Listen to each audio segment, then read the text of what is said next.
Good evening, ladies and gentlemen, and everybody who has joined us on this Future Talk. It's our first one in 2025, and it's real pleasure and privilege to have you join us this evening. And we are joined by a very, very, very important and preeminent person, Dr. Mzamo Masito, who is the founder as well as the funder of African Men Care, AMC, which is a non-profit organization. But that's something that Mzamo Masito does as a passion project because, of his concern about the plight of both men and boys. But academically, as well as commercially, he has a PhD from UCT that he did a couple of years ago. I remember, we worked together when he was still at Vodacom. So he spent his life in different organizations. Right now, he's the lead at Canva. So Canva, for those of you who use artificial intelligence, especially for generating amazing presentations and content and videos and images and so on, Canva is that company which is a leader in those kind of things, especially in the age of artificial intelligence.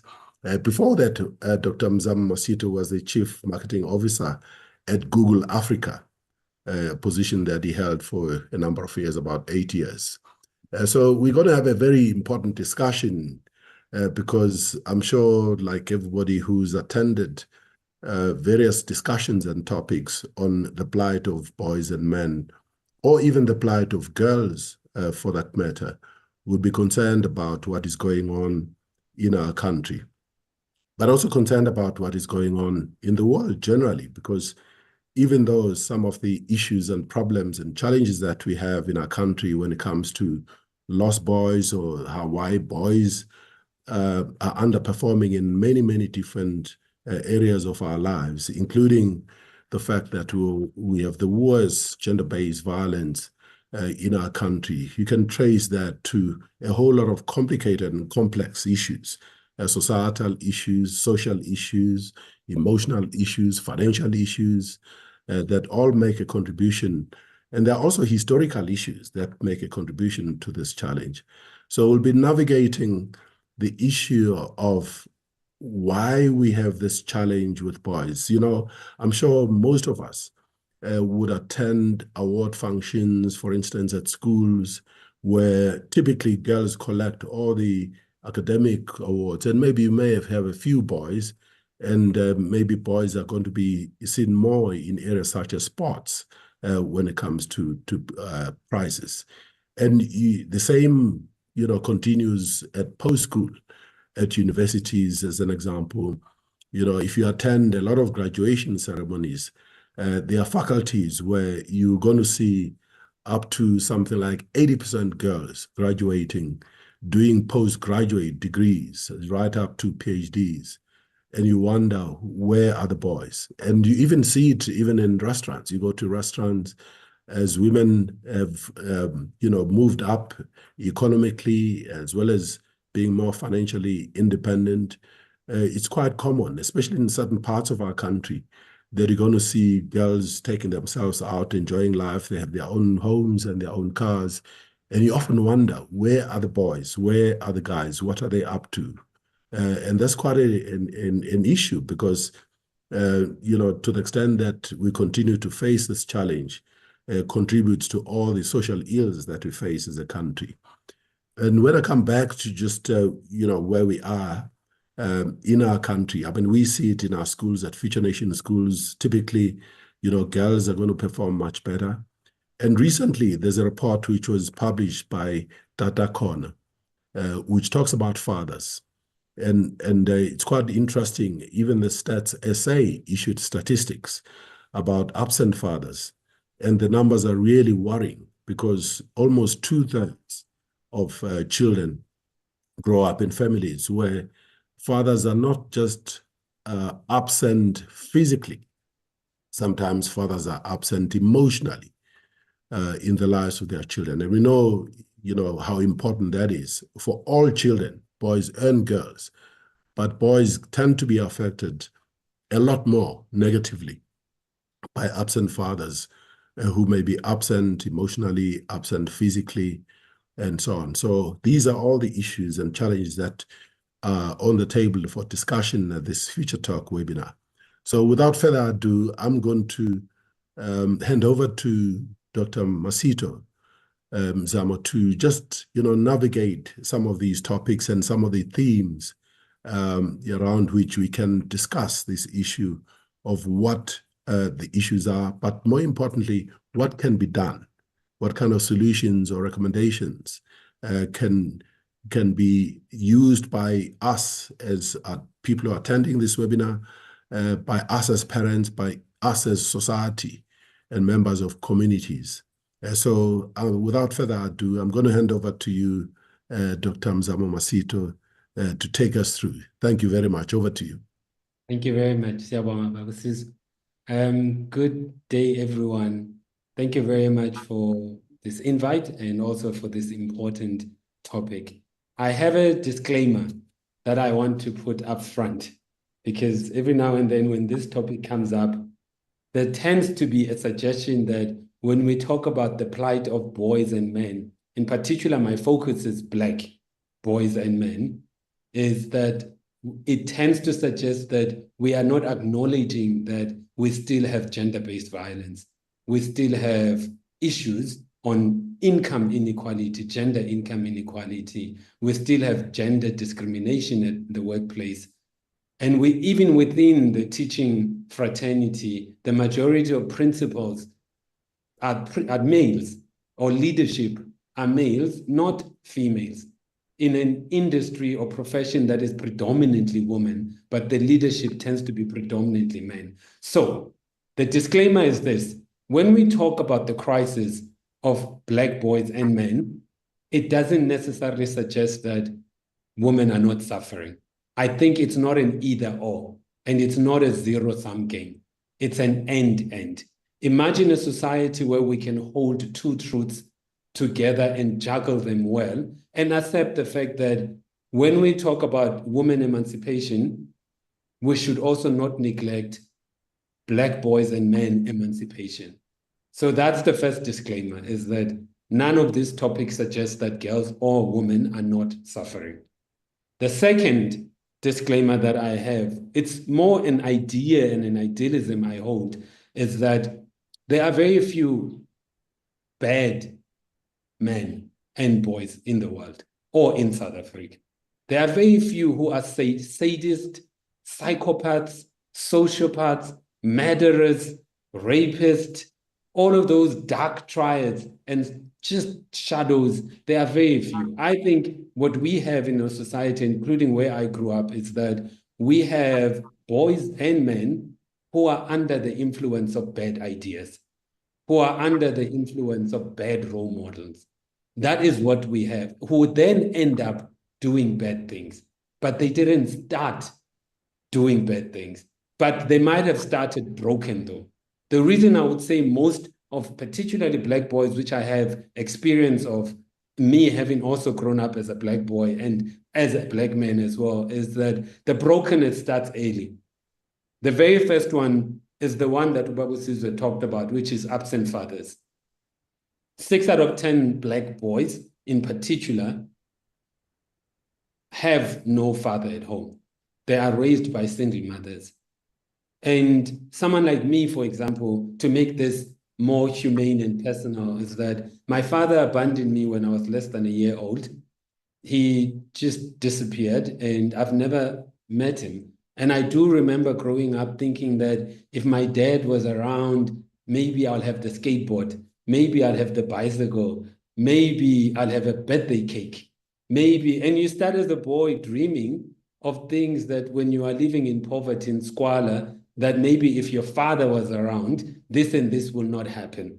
And then also there's a part of you where you start resenting your mom, thinking that she is the reason your father is not here. And then there's another part where you start thinking you are the problem, that the reason your father left is because you are the problem. So the number one wounding for boys is abandonment. And the second wounding for boys, what happened to boys, is betrayal. which is most societies hardly ever talk about boys being molested. I was molested when I was a teenager, but it is a shame. It brings a lot of shame to talk about that. We can talk about women and rape somehow openly in society, but when it comes to talking about the two biggest woundings for boys, abandonment by a father and betrayal by a man or by an older woman, we shy away from those topics because they bring a lot of shame, especially they start to question, what does it mean to be a man? So that's the first one, which is absent fatherhood that brings the greatest wounding, which is abandonment. And the second area of wounding is betrayal. The second topic is violent deaths and suicide. On suicide, actually, let me start with violent deaths. When you read on violent deaths and you read the report, the police report on violent deaths, what most people don't pick up in that data is that almost 7, if not 8 out of 10 people who die from violent deaths are men, killed by other men. And most importantly, killed by men who are either drunk and are friends and peers.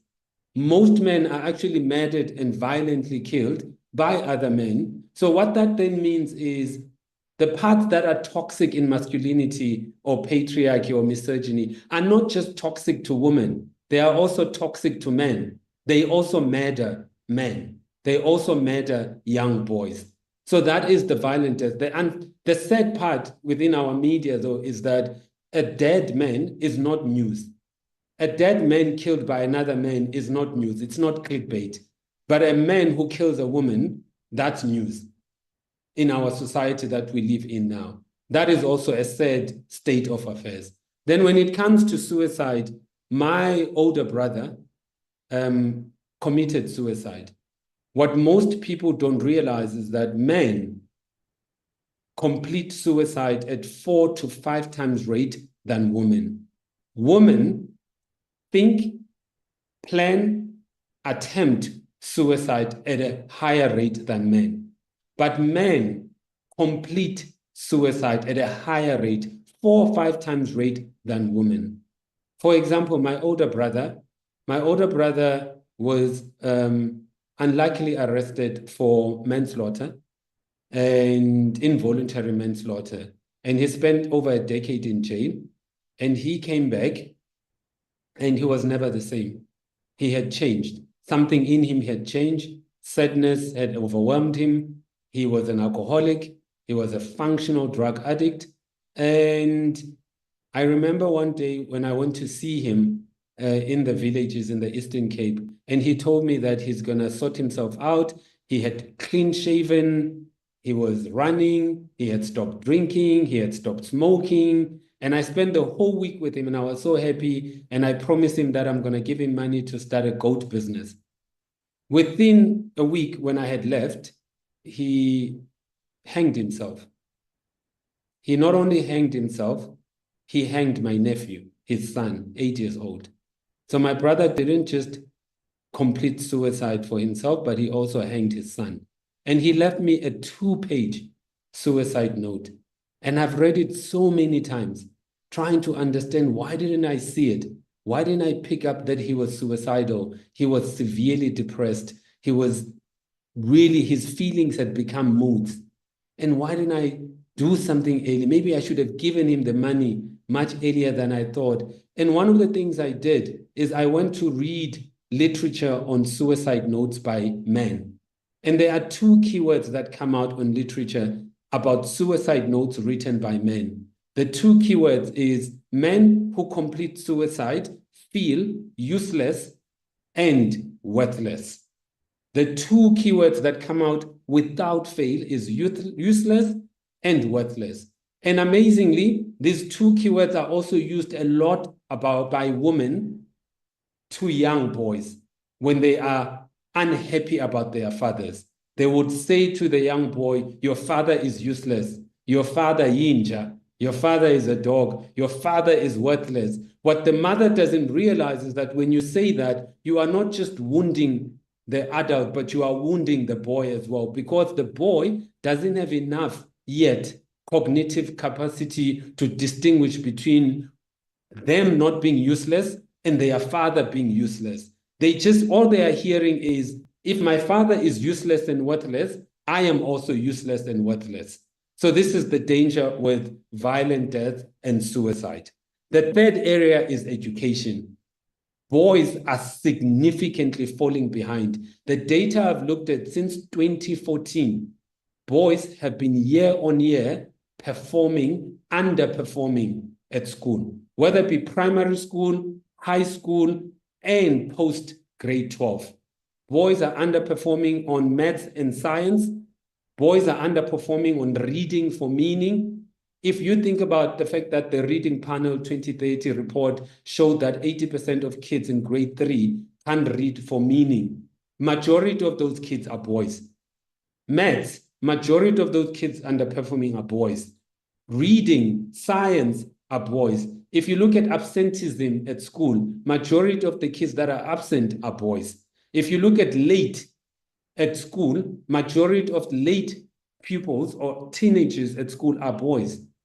So there's a lot that we have that is a crisis at school. Then within education, our also biggest crisis is that we do not longer have enough male teachers in primary school and high school.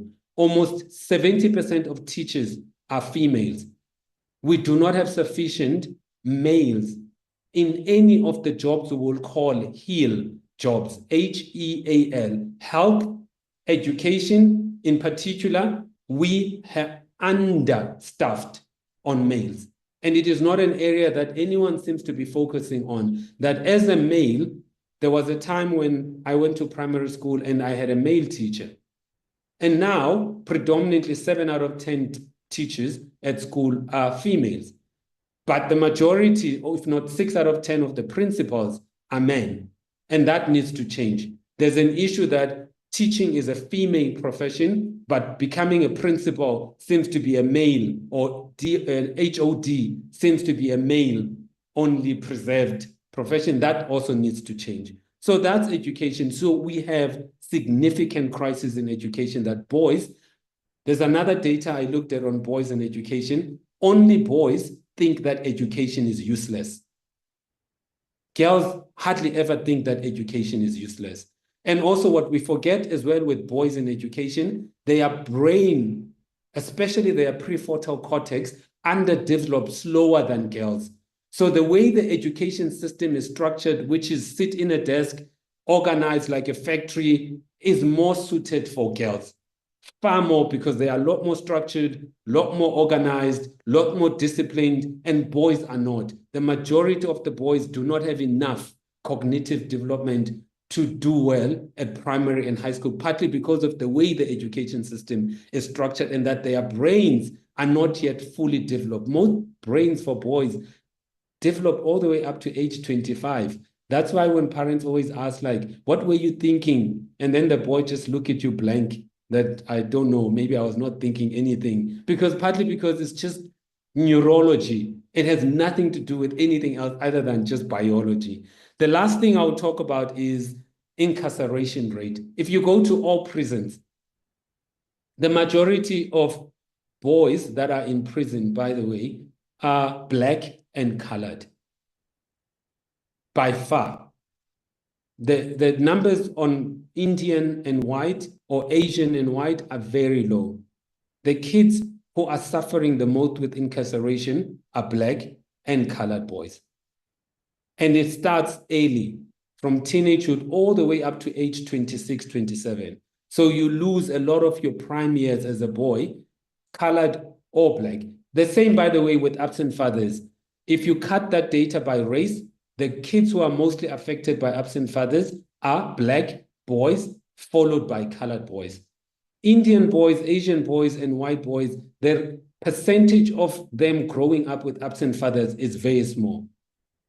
So you will see that when we talk about this data, it is very impossible to also not have a race dimension to it. It's also not possible to not have a class and income dimension into it. If you're born Black, poor, you will suffer even more, including education. the black boys who are born poor do even badly in education versus black boys who are born in privileged homes, middle, upper class. So those are some of the areas that I hope, just a drop in the ocean of the areas that to highlight that we do have a problem. Boys are being left behind. And my concern is I have 3 daughters. And my daughters are fully empowered. My first daughter is graduating at UCT. My second is at UCT doing computer science. If they are heterosexual girls and they start looking for heterosexual boys or young men, who are they going to date? My job is to create a pipeline of fully empowered black boys and men so that we don't end up having a marriage gap or a dating gap, because now the girls who are fully empowered will have no one to partner with, to be in a relationship with, if they so choose to date black. That's, in summary, I can say a lot, Babusizwe, but those are the ones I will comment on. No, thank you so much. Thanks so much, Mzamo. You know, for starters, I just want to thank you for sharing your own story and for being vulnerable on this platform. As I was listening to you, I mean, I could only just imagine what everything that you related about your family growing up with an absent father, what happened to your brother and so on, and your nephew.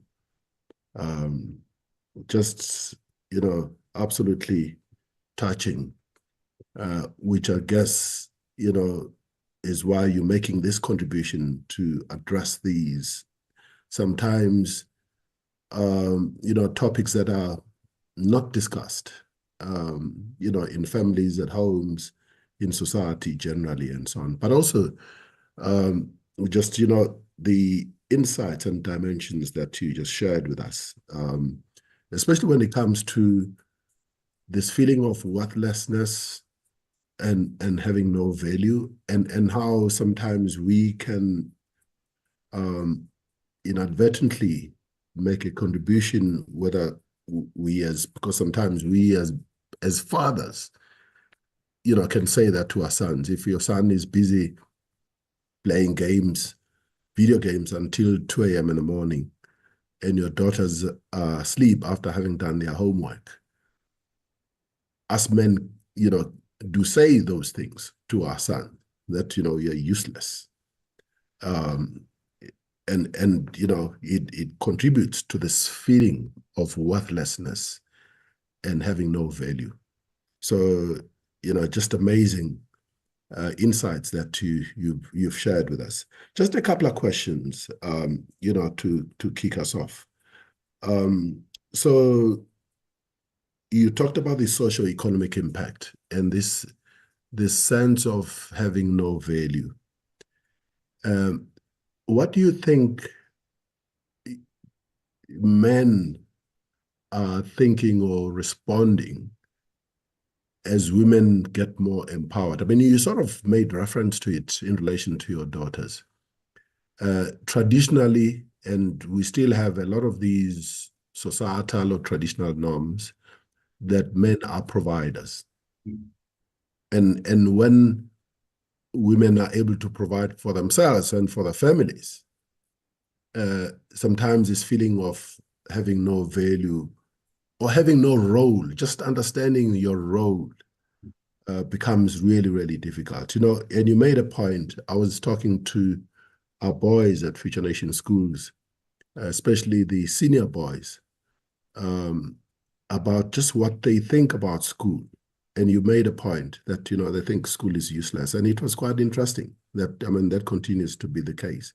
But another dimension out of this is that the pressure that the boys were relating around the expectation for them to have money, you know, to show off, to be providers sometimes to their girlfriends, and they're competing sometimes with men who are older and maybe have resources, leaving boys feeling, you know, this worthlessness And just touch on some of those dimensions.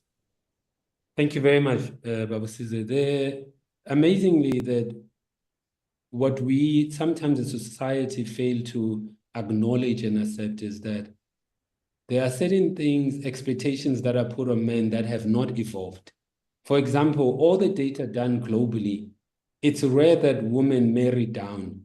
Women marry or date up economically or at the same level. So then the expectation is that the men must also keep up so that they are at that level or higher. And that has been proven, and it has nothing to do with race. It cuts across all races and all nations, that there is an inherent expectation that a man must be able to acquire resources and be able to confer benefits and be able to be generous with those resources. That definition of masculinity and manhood hasn't evolved. It's still with us. And even when you go and look at social media, there used to be a thing that used to trend that says a man must, indoor must. And most of the things when you listen that are being said, even by women, are mostly around resources, provision, provider, blesser, anything about must be loving, must be caring, must be sensitive, must be vulnerable, must be whole, must self-care, self-love. None of those come up. So we currently still have a social re-engineering that needs to happen. And then the second piece as well that you also mentioned is that at a young age, boys, we are socialized that our job is to provide. We are not socialized beyond that. And that's also going to take a long time to re-engineer society to think of a man and masculinity beyond provision, beyond providing. And I think it is not just something that men are stuck with. I think it is also something that majority of women are also stuck with, because the lens in which they look at a boy or a man is still that of provision. It's still that of acquiring resources. It's still that of conferring benefits. So there's a lot of work that we still need to do. This one is not a sprint. It's a marathon that we're going to have to social, like the way I, as a father, speak to young men. I've got a nephew. How I speak to him matters, and how I social re-engineer him to see himself beyond just provision matters. So we're going to have a lot of work. Same on education. Most boys have been fed bad data that education is useless, because the men that they see on social media, on TikTok, on Twitter, on X, or Facebook, on all of that, on YouTube, are men who say, you don't need an education, I'm a millionaire.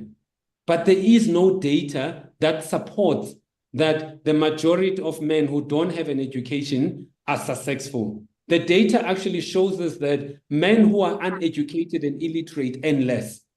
And men who have more than grade 12 earn 3 or 5 times higher than men who have no high school qualification. Men who have honors and masters and PhDs earn even more higher than men who don't have. But all of a sudden, this data is not visible to young boys.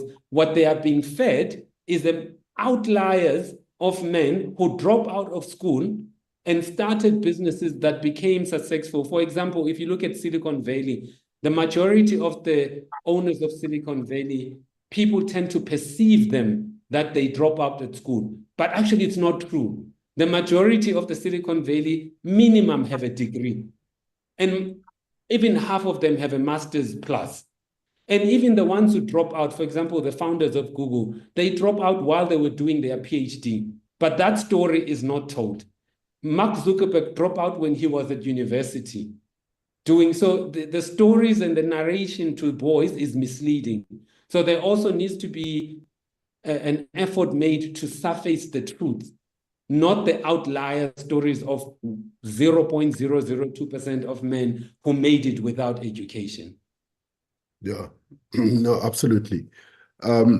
Just, even though, as talking about Black people particularly, even though we have absent fathers, biological fathers, that is, just your reflection on us still either having or having lost the extended family and how social fathers, who may be omalume, the uncles, play a role or don't play a role, and how that has evolved as we've become more urbanized, perhaps, or as we've moved to, away from our villages or townships to suburbia.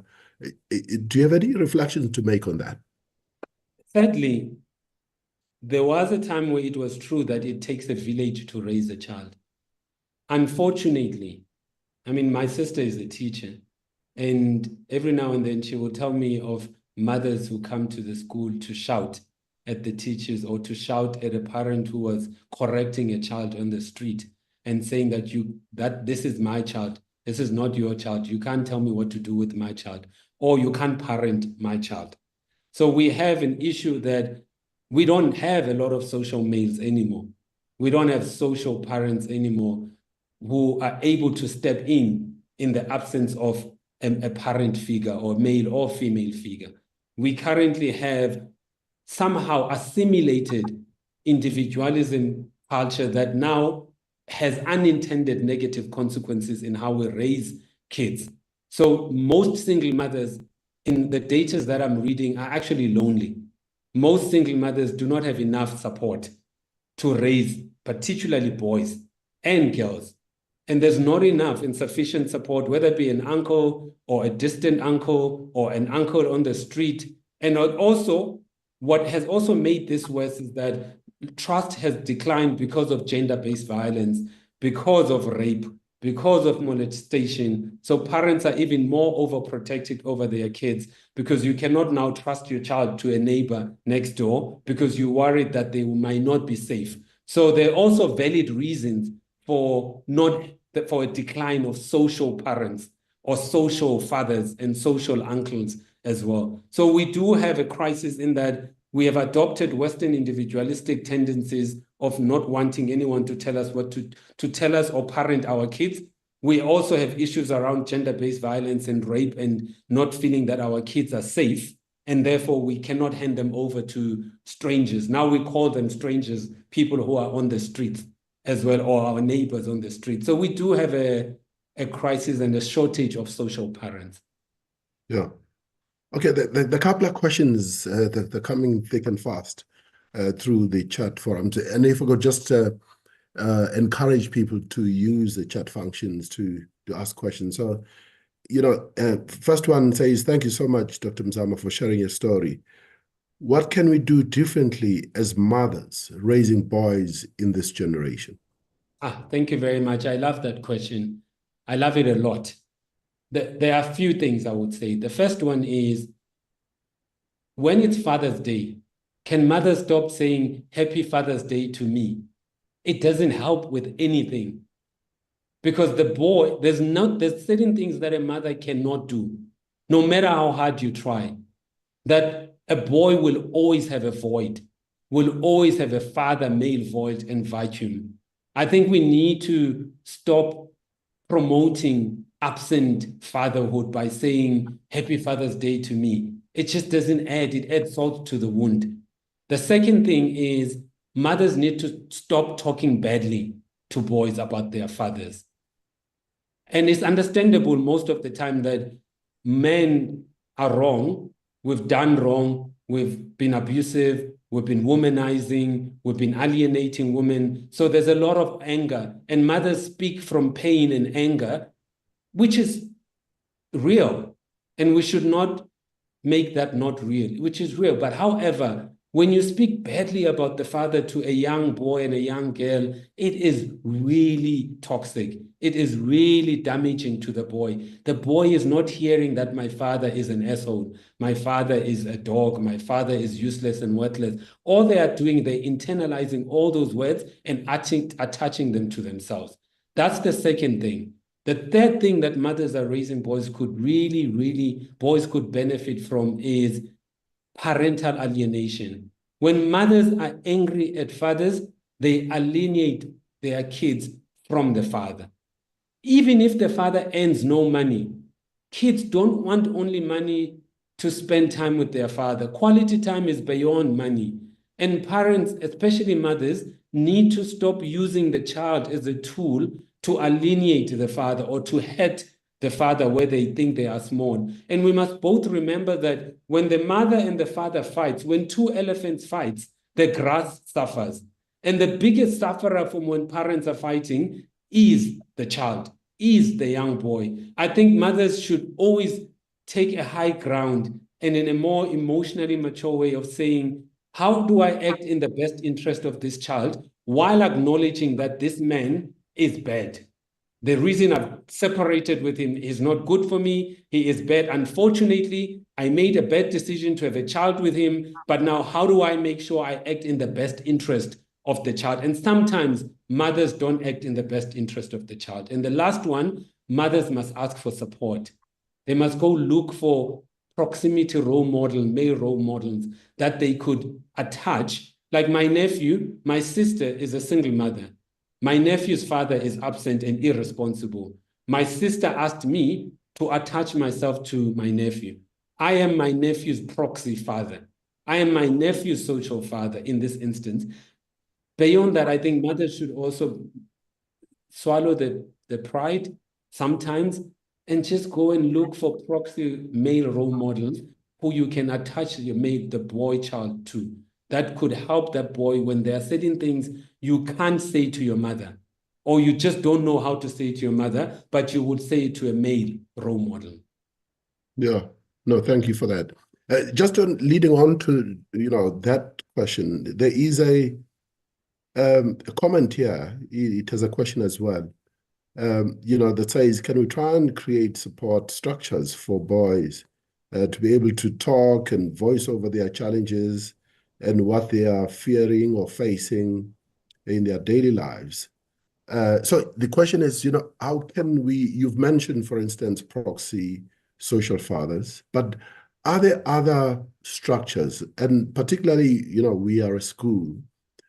So, I do try, and other present fathers at our schools do try and become available for boys and so on.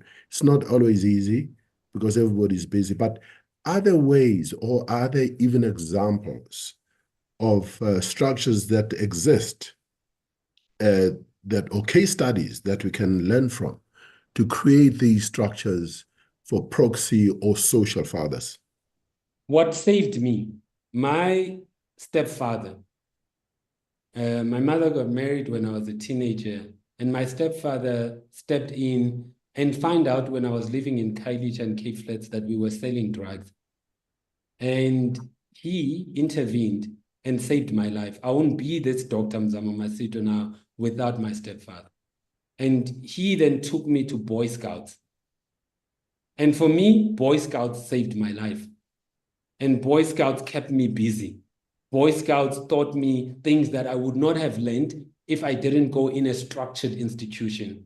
I think mothers needs to consider the idea of making sure you keep the boys busy.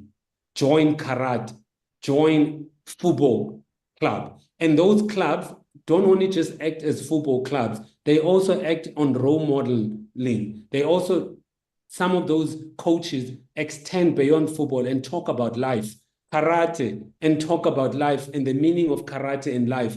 Boy Scouts and the meaning of leadership, becoming a man and a boy and becoming responsible, taking individual responsibility. I think mothers, especially single parents, need to not feed their kids gaming devices. Rather, just keep your boy busy. Let them come home exhausted. Every day they must just want to sleep and not want to talk to anyone because they have a few multiple extracurricular activities that they are doing to keep them busy. And the other one, get the boy involved in NGO programs where they're either passionate about teaching other kids to read, they're passionate about SPCA. My nephew is passionate about animals. So he goes to the zoo, he goes to the SPCA. Just keep the boys busy and you'll be amazed how much of life skills and life orientation happens in those organizations. And then the other one at school, I like the fact that at Future Nations, even at schools, you do have sessions where fathers come. You might underestimate the importance of those talks. And one day, because these are longitudinal, and you only get to see the results 16, 18 years, you will hear one of the boys say, that talk that you gave, for example, when I was teaching at UCT, I met one of the boys not long ago who said to me, you were the very first Black lecturer I saw with my own eyes who was teaching, who was confident, and that made me think that I can also have a PhD. I can also become a professor. I can also, which he followed. So we underestimate how important our visibility is and how important it is that we won't see the results now. It's not a microwave instant result culture that we're going to see, but over time, if we are consistent, we will see the results. Yeah. No, thank you. Thank you for that. And then, you know, there's a question here that says, there's a famous quotation which says, girls are raised and boys are loved. And could this be a reason, lack of love, why boys turn out the way they are? Yeah. Girls are raised, boys are loved. Amazingly, there's a data I was reading on boys, and particularly Black boys, and one of the things that comes up is that actually Black boys say that they don't know love. They don't know love. They can't even define love. What they learned on the street is respect. What is drummed in their head is a man must not be disrespected. And most men actually are more sensitive to disrespect than they're sensitive to absence of love. Which is amazingly, when you look at the data, is that most men are even more sensitive. When you ask them and they are angry at a lady, they will be more angry at them feeling disrespected, not feeling not loved. Because most men feel like they are love stunted and they are love illiterate. And there's a lot of work that still needs to be done on knowing what love is. Because if you think about it, even in my case, my mom, even though she loved me, my mom was a domestic worker. So Monday to Sunday, she's absent. She's not around. My absent father, biological father, is absent. So where else then do I go learn? I go learn in the streets. And the streets doesn't teach you love. The street teaches you respect and loyalty. And then you get more attuned to knowing what respect looks like, smells like, loyalty looks like, smells like, but you hardly ever learn about love. So there's still a lot of work for boys who learn. Even myself, I've been divorced twice. And I've realized one of the things that is my Achilles heel is I'm just ill-equipped in relationships, in knowing how to be an effective partner in a relationship and in a loving relationship, because partly I grew up in a dysfunctional home. My stepfather was an alcoholic. He was a womanizer. He was all the things that I should not have learned. My biological father abandoned me. So now, where did I learn love then? How am I going to know love? My mother was a domestic worker who was absent, not because she wanted to, but because we had to survive before we thrive, economically survive. So I think there's still a lot of work that still needs to be done for boys to truly feel loved. Mm. And maybe that talks to not just love, but I mean, you talk about respect, and I can relate to this because very often, even in relationships, you know, people, a lot of men and boys value respect more than they respect love, because exactly the point that you're making, they just don't know what that is, what love is, because they probably never quite experienced it, especially, you know, if they have, you know, absent parents or absent fathers, that kind of thing.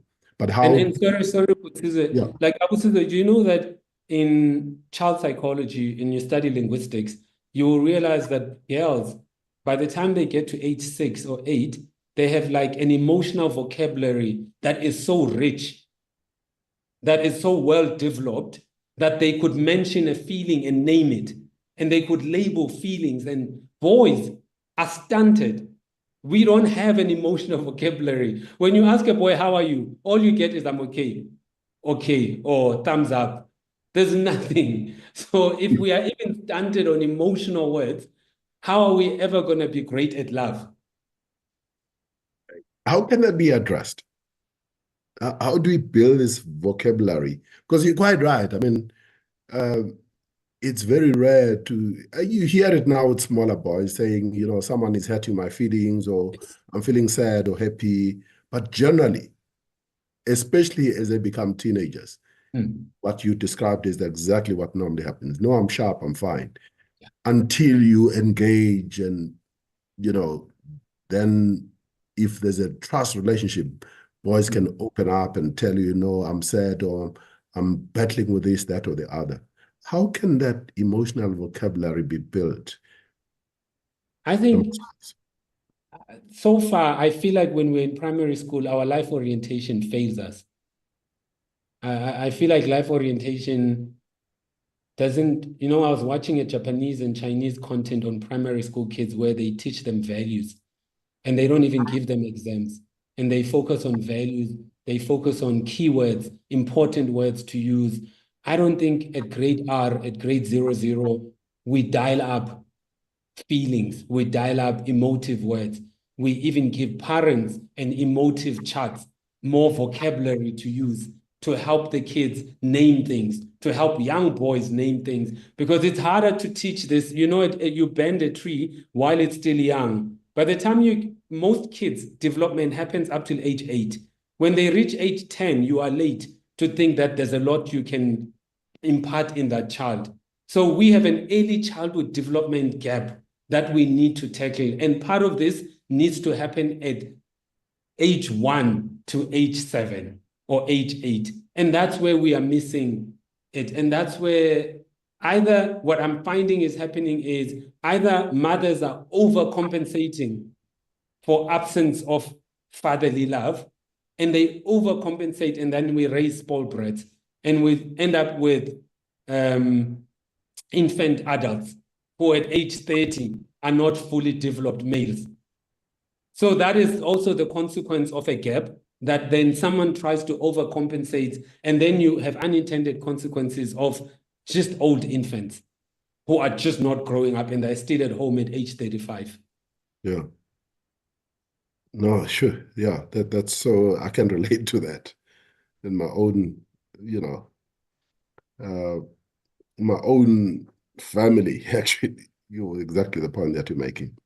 And then a question that, Dr. Mzamo, can you touch on where are the fathers, or, sorry, just I'm trying to read this. Okay, this is about absent fathers. So mothers give boys, they give birth to boys every year, and this pattern just continues, where the absent fathers, and obviously women may want to have children, and they do get children, and then the cycle just continues. So can you just touch on that? Where are these fathers? Where are they? Where are they emotionally? Where are they physically? What are they up to? Amazingly, when I found my father, I tried to do a study on my father to understand where was he, why he didn't raise me, why did he abandon me? And the amazing thing that I found was that my father's father, my grandfather, abandoned him. So that was an eye-opener for me, that hurt people hurt other people. Broken boys become broken men, and broken men raise broken boys at some point. So my father's father, which is my grandfather, abandoned him. And my father grew up with abandonment, a wounding of abandonment. And instead of breaking the cycle, we have a bad tendency as human beings to repeat it. So the men who have been abandoned have a high probability of abandoning their own kids, far more than the men who have not been abandoned. It is even said when a man or a boy had a father and then decides to become an absent father. That is a very sad phenomenon. But what we're finding, though, is that there's prevalence more of males who have been, these 6 out of 10 boys who have been raised by single mothers tend to also become absent fathers. So that's the first part. Where are they? They are walking the earth wounded, betrayed, and abandoned themselves. And my father, by the way, when I looked at him, and I tried once to ask him when he was drunk, because I noticed that when he was sober, he didn't want to talk about this issue. Then I'll wait for him to be tipsy or drunk. And then the whole thing he would say to me was that I didn't have a father. And look, you grew up fine. When I asked him, why did you abandon me? He says, hey, you are lucky. Actually, be grateful that I abandoned you. So there's also a lot of post false rationalization that happens by men, where you justify your absence by saying that if I was present, you would have grown up to be worse. The fact that I abandoned you, then you ended up Dr. Mzamo Masito. That is my father's logic. That was his logic. The third logic is that men, when they do not have resources, they find themselves to be useless and worthless, and therefore they abandoned everyone because they believe that kids want resources, whereas kids want quality time.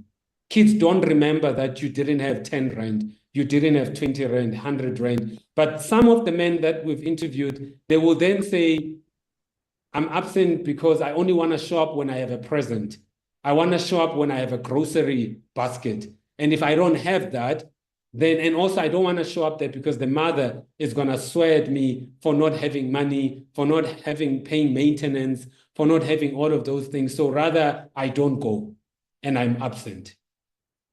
And then there's a question, that takes us to the comment that you made about the cognitive development of boys.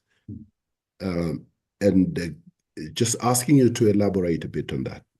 Oh, there's a lot of studies that have been done now on neurological science to try and understand, because the issue is that the woke culture suggests that we are all equal, we are all the same, which is not true. Biologically, we are not the same.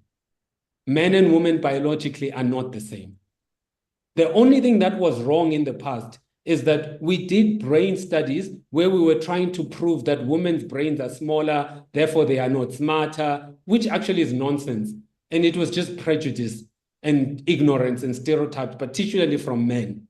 But what is now transpiring that is really empirically proven is that, for example, boys' prefrontal cortex and development is slower than girls, which then means that they are just less organized.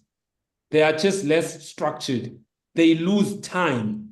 Then when they are in class, I remember I watched a video of a colored boy who was explaining to his parents that his brain goes off and that his brain goes load shedding. And the parents were laughing. And I was looking at that thinking, actually, that's not a joke. That boy actually is correct, that neurologically, his brain is wired very differently from a girl at that age. There comes an age where boys' brains catch up. But in primary school, grade 0, grade R, grade 1 to 3 and 4, boys' brains are far more slower, underdeveloped than girls. Then the other thing that then happens as well is that in schools that we are in, especially public schools, the teacher is one teacher to 50 kids. So there is no time for a teacher to pay attention to a child, unless you're in private school where the ratio is half, if it's not smaller, or you're in a Montessori school where the ratio is even smaller. So those are some of the challenges that there's enough now data in science that proves that maybe we should, I mean, in the US now, there's an institution for boys. It's called, I think, the American Institute for Boys and Men, where they are proposing that maybe we should hold boys back and they should not start, or we should break grade 1 into 2 halves, into 2 years. On all of that, there are things where they are starting to experiment with maybe delay, hold back, maybe change the education system of that looks like a factory or production system where there's more playtime. You break the class into more playtime. You give boys more time to go out and play. And because we underestimate the power of play in child development. And boys need a lot of play, need a lot of understanding play, because that's where they also develop. So there's a lot of things that now I feel like in the education system that we're in, we are not factoring cognitive development or brain development of boys versus girls. We're not factoring how boys learn versus how girls learn. And so we also need to retweak the education system to factor in some of this new data on cognitive development of boys. Yeah, absolutely. And then the question here, I teach grade ones, and I'd like to know how I can show my boy students their worth and build their confidence. That's a very good one. And it's good in a sense that I remember my nephew, one of the things that her teacher used to do a lot of, she made sure that the examples that she used had males and females in them, and also had an intersection of race in them. So the teacher was deliberate. In every example that she was giving, there will be a male, a female. There will be intersection of race, black male, Indian male, colored male. So there's a kind of a teacher herself must be deliberate, intentional, and proactive in including, or you will unintentionally exclude boys in the process. Because what my nephew used to say to me sometimes is that the examples are very feminine, and the examples are of feminine energy. There's not enough stories about boys love things. There's not enough stories about things. There's enough stories about higher order values and feelings as well. So that's also the balance, is that the way we teach requires that every class we prep and every time we get into class, we ask ourselves, how gender inclusive are my stories that I am using to teach these kids? And then there also has to be time in class where I don't know why we stopped splitting boys and girls. I mean, when I was growing up, there was time for boys, which was badly done because we only did technical school. We were not taught how to cook, how to sew, and then girls went to their own where they learned to cook. So I don't know why, because we became woke and clever, that we don't realize that there is a need to sometimes in class or in school to split boys and girls. There's a need to do some of those things because developmentally, we are not the same. Yeah. No, this is really, really, really amazing. Just, we have 3 minutes left. Concluding thoughts around, we are a school, Future Nation Schools. We have a lot of parents, we have officials here. Just some thoughts on, you've made a lot of recommendations as you are answering the questions, but just any concluding thoughts on what can be done at the level of parents, at the level of a school, at the level of society, or maybe government and policy? I would really love the Human Resource Development Council that also looks at human resource development in South Africa to create a panel that reviews gender performance, particularly male achievement, boys and men achievement. And just more research should be done in this area to make it more factual, not just emotional, but to unpack data and make it use more empirical evidence. So that's the first one. The second one, the pedagogy of teaching. I think the Department of Basic Education and the Department of Higher Education, especially basic education, especially grade R to grade 5 there has to be a review on how we teach and how we teach boys. And also there has to be a review on how do we get more male teachers? How do we get nurses, male teachers, male therapists? Because we don't have a lot of male therapists. We don't have a lot of male teachers at primary school. There has to be a lot of more concerted effort to say, how do we get males? What are the barriers? How do we break those barriers so that there's a male representation at primary school, that if a child has an absent father, at least we catch them at school. But now we can't catch them at home. We can't catch them at school. We can't catch them at church. So all the institutions that matter most, religious, academic, and home, are weak. and have been weakened. And those are also the institutions that I feel like the schools also needs to partner with the home and the religious institutions to try and catch this missing father element. The other area for me is the single parents. There has to be more concerted effort in helping single parents, in either empowering them on how to raise young boys, and also them also conceding that they need help, and that there are also more forums used to allow for men to adopt boys, to adopt a boy. Like in the US, they've got a program, Adopt a Boy. So men who are responsible of good standing in society must adopt 4 or 5 boys, must have boys that they are able to call. They partner with the single parents to help them cover the gap of a missing father. Yeah. Yeah, that's absolutely amazing. There are a few more questions that are coming through. So just one second. Let me just flip through them quickly. So just, someone here saying we've just started implementing this year, talking about maths and physics, but have a challenge practically because lack of resources, such as gadgets. Oh no, this is something else. I thought it's about a different topic. Just one second. No. Yeah, no, these questions are talking about other things, not the topic we're talking about here. Can I ask Karen if you could just come on, because I'm battling to find.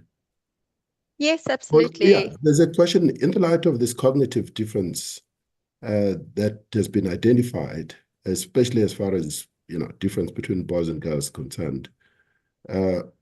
Just your thoughts around co-ed schools versus single boy, or versus boys' schools or girls' school, and why not promote single sex schools then instead?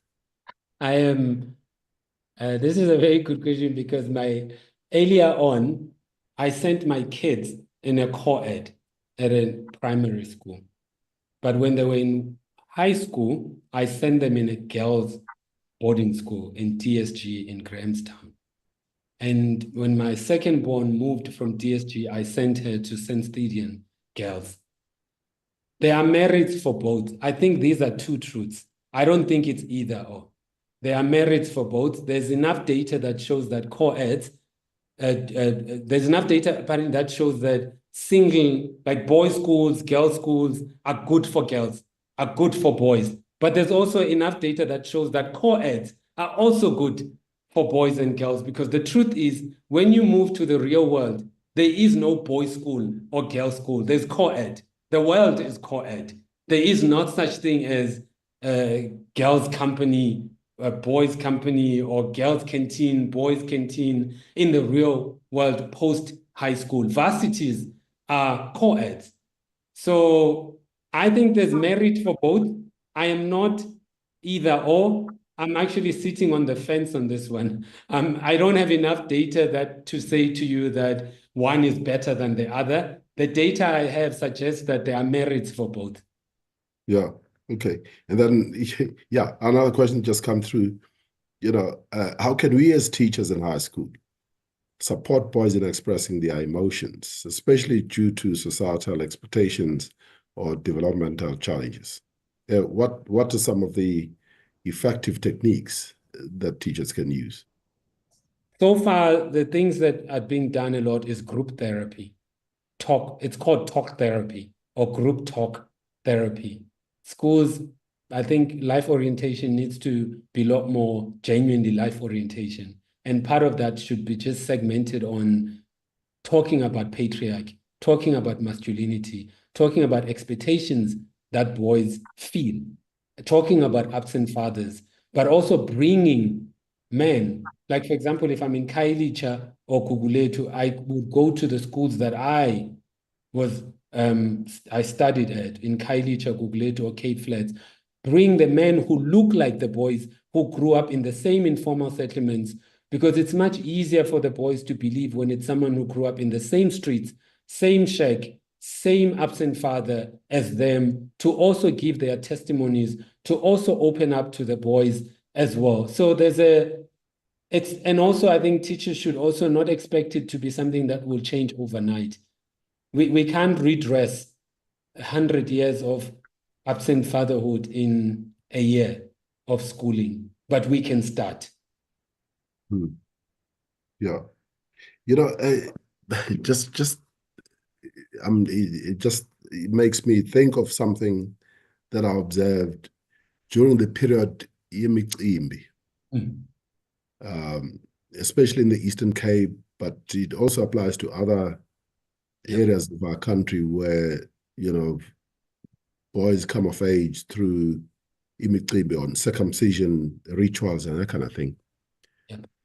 What cultural or societal norms contribute to this? But what also struck me was when, and obviously, you know, this is anecdotal, it may not necessarily be true, but when I watched, whether it was in the news or media, you saw a lot of women who were involved when the boys come back, involved in putting things together, and men were just not there.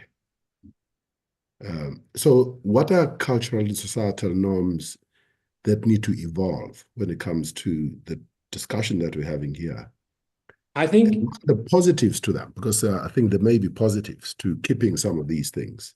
Yes, the positive, actually, one of the things I was writing was a recommendation on, we frown upon rites of passage, but actually there's a volume of school on psychology on rites of passage, whether it be anthropology, sociology. There's actually rites of passage are positive, particularly for boys. We shy away from rites of passage, but actually we need them. I actually think that we should be introducing rites of passage even when a boy has his first wet dream.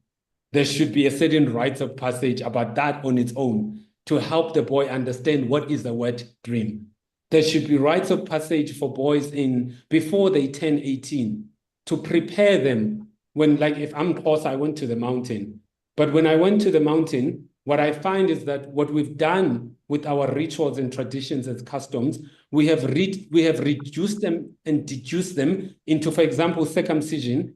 All we talk about is the penis and how many boys survived and how many boys died. But we don't have an extensive curriculum that when you are there for 30 days or 60 days, how do we mold you? Because you are in school. You are in the school of manhood. And how do we help you think about manhood differently? Even the issue of pain. Circumcision is to teach you about pain. What does pain mean in real life? What does perseverance mean in real life? What does healing mean in real life? And how do we take what is happening to you and your penis and your circumcision and apply it to real life? So we have actually lost an opportunity where we have a boy who's being initiated and is there for 30 to 60 days, and all we focus on is an organ, a biological organ, and we forget about anything else. So we also need to revamp the initiation schools. We also even need to remove them away from residential, suburban, township areas. They should be remote. Government should create land in the Western Cape in areas where boys are sent, similar to Basotho or Ndebelers or Mapedi, who send boys far away from the areas where there's people. And then you are right in that there should be more male involvement, because the single mothers end up needing to do a lot of the work because the fathers are absent and the fathers don't want to pay, or the fathers are running away from contributing financially. So we still have a lot to do. That I genuinely believe that rites of passage, we should be careful, particularly as Black people, to throw away the baby with the bathwater when it comes to what we call civilization and progress. And we drop the things that our forefathers actually used and worked. The only thing we need to do is relaunch them, adapt them, adapt them to suit the modern times. But I genuinely think that initiation should not go anywhere. We should actually find more other rites of passage for boys. We should send boys even to an army, conscription, if need be. Send them to a conscription, send them to places that are rites of passage. Yeah, that's amazing. And then how do you get available men to take the interest in being proxy fathers? Is it based on personality, or can it become something where, you know, there's a structure, or there's structures for those available men to become social fathers? I think maybe what we're not doing as a society is, I'm in tech, I'm in Silicon Valley most of the time, and I feel like even myself, we have not leveraged technology and AI. There's nothing stopping us from building an app that says adopt a boy. And all the fathers who are male can be vetted, will register in there with their profiles, who have also been criminally checked by help with government, in partnership with government. And any mother who's looking for male role models in their radius, you can go into that app and see. For example, we have an app for the blind or for the hard of hearing. If you are blind, you can go into that app, and there are people who have volunteered to help the blind at their houses when they walk, and those people have been vetted, accredited. So I don't think we are using technology enough in that we can create close the gap fatherhood app that allows us for men to register. And we'll be surprised how many men will register, because men want to get involved, but men need a place where the solution is created already. And then they can just jump in, register, get vetted. And then we know that there is, in each area, it's something we can develop, but we are not leveraging technology to democratize present fatherhood. Yeah, that's amazing. Just a business idea for someone, yes. Because there's absolutely a need for it. Yep. I can certainly see a huge need for something like that, for an app like that. Okay, no, thanks very much, Dr. Mzamo Masito. Amazing insights and amazing inputs and recommendations that you've made. We really, really appreciate it. I'm sure there are a lot of people who may not even have joined us on this platform who are going to follow, this discussion later. So I just want to sincerely thank you for taking the time to be vulnerable, to share your own story, but also importantly to discuss some of the issues which often are not discussed, because we definitely have a crisis when it comes to boys, especially as you indicated earlier, amongst us Black men and Black boys and colored, men and boys. So, thanks so much. We really, really appreciate it. Thanks very much, everybody. This webinar and future talk is going to be available on our platforms. I just want to hand over to Karin in case there's some last minute comments as we close. Karin, is there anything that you want to say in terms of how people may reach or what we can expect? Thank you, Bob Sizwe, and thank you, Dr. Masito. What an incredibly insightful conversation. And thank you to all our participants who have been so actively compassionate and engaged in the chat. It's so wonderful to see that a conversation is having so much impact. The recording, please share it far and wide, will be available in both our YouTube and our LinkedIn platform, as well as our website from tomorrow morning. Please share it far and wide. There'll also be follow-up discussions, particularly for our Future Nation Schools parents that have joined us tonight as well. There are a couple of follow-up discussions planned for each of the campuses, and we'd be absolutely delighted for you to join us as well. Thanks, Bob Sizwe. Thank you. Thanks very much, everybody. Thanks for spending the evening with us. I really appreciate it. Until we make an announcement on the future topic. Thanks again, Dr. Mzamo Masito. We really, really appreciate it. Thank you. Thank you, Babu Sizwe.